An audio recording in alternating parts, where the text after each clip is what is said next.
그러니까 스테이블 코인의 가장 큰 단점이 뭐냐면 은행이 아니라는 거예요. 은행들은 지준금을 한 10% 정도만 들고 있으면 되잖아요. 근데 스테이블 코인은 지준금을 공개해야 될 뿐 아니라 그걸 100%로 보장해야 되잖아요. 오히려 초과 지준금을 가지고 있거나.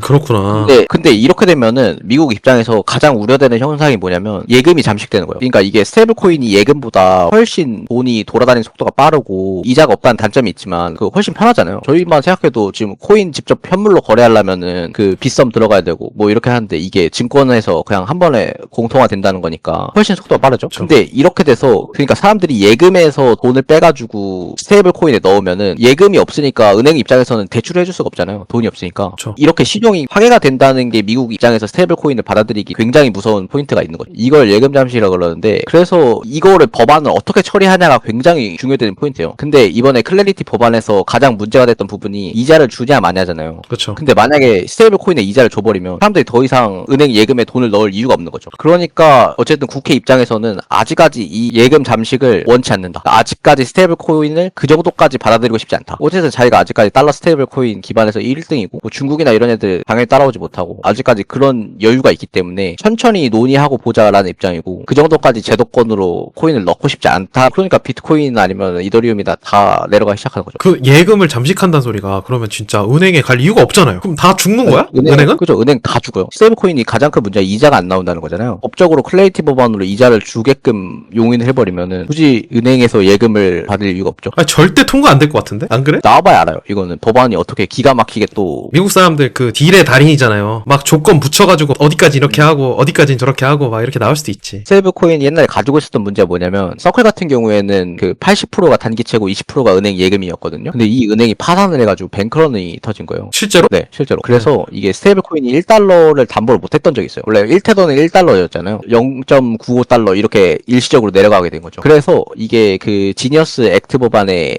나와 있는 건데 아주 조그맣게 나와 있어요. 서클이나 테더가 우리 정부 말 잘 들으면 연준이랑 계좌 뚫어줄게. 연준 절대 안 망하잖아요. 예금이 붕괴될 수 있는 문제. 그러니까 테더가 막 지준금을 은행 예금에 넣었을 때 터졌던 문제들을 보완하기 위해서 똑똑하게 처리한 거죠. 아 근데 그래서 어떻게 할까요? 저 사요 말아요 이거. 나 지금 너무 고민되는데? 아, 그러니까 저도 사실 투자할 거면은 그 옛날에 써야 됐고 여기서 16,000불? 그죠. 그 트럼프 당선되고 나서 ETF 통과되고 지니어스 액트 법안 나올 거 사실 사람들이 다 알고 있었는데 그냥 안 산 거잖아요, 사실. 몰랐지 뭐.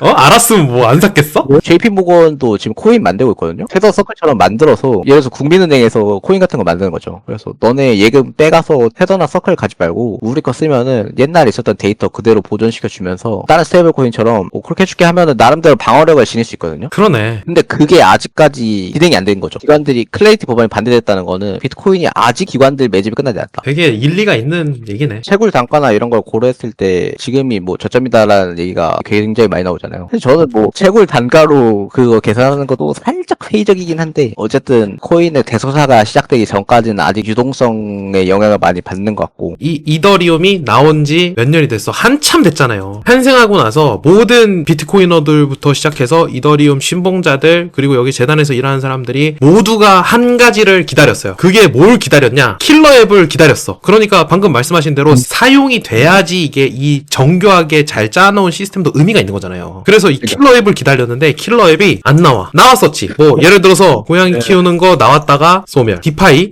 없어졌어. 진짜 센 게 스테이블 코인. 그쵸. 이제 진짜 이번에는 진짜다 하면서 나온 게 스테이블 코인인데 이게 이제 클래리티 법안 여기에 지금 사활이 걸려있는 거잖아요. 근데 요게 살짝 망해서 지금 이렇게 됐다. 아, 네. 근데 저는 스테이블 코인은 사실 은근히 회의적입니다. 말이 안 되는 구석이 하나 있어요. 베센트 말대로 2028년까지 2조 달러가 돼요. 네. 그러면은 미국 단기채가 지금 6조 달러거든요. 3분의 1을 먹을 수 있다는 낙관적인 건 알겠어. 근데 문제가 더 커지면. 근데 여기까지 아직 사람들이 뭐 흐린 눈 하고 있는 건지 아니면은 생각을 안 하고 있는 건지 이걸 언급하는 분이 없어요. 뭐 3조 달러만 가도 문제예요. 그러니까 3조 달러 가면은 그 순간이 저는 공포라고 생각합니다. 왜냐면은 서클 같은 경우에는 80%가 단기채를 가지고 있잖아요. 네. 그러니까 일단 뭐 계산의 편의를 위해서 100%라고 가정을 할게요. 3조 달러짜리를 달러를 받아서 요거를 3조 달러짜리 단기채를 사요. 그러면은 미국 단기채의 절반 정도를 가지고 있는 거죠. 근데 문제가 요게 시총이 커지기만 하는 게 아니라 줄어들기도 합니다. 시가총액이. 그러니까 비트코인이 하락하고 이러면은 비트코인을 거래하기 위해서 썼던 스테이블 코인 수요나 이런 게 하락하는 추세가 있거든요. 그러면은 사람들이 서클한테 가서 얘기하는 거죠. 야, 내가 1달러 맡긴 거 있잖아. 그거 돌려줘. 라고 하면은 서클은 어떻게 해야 되지? 단기채를 팔아야지. 한두 명이 아니라 1조 달러짜리 단기채를 판다면 단기채 런이네. 네. 그죠? 1조 달러짜리 단기채가 시중에 풀리는 거예요. 근데 문제는 이거 사줄 사람 아무도 없다. 해봐야 지금 연준이 RMP 하는 거 200억 달러잖아요. 1조 달러를 할 사람이 없어요. 지금 가뜩이나 외국인 친구들이 떨어져 나가는 추세인데 요걸 사줄 사람이 아예 없는 거죠. 그러면은 단기채 금리가 급등하면서 아까 얘기했던 아까 보셨잖아요. 단기채 금리 급등하면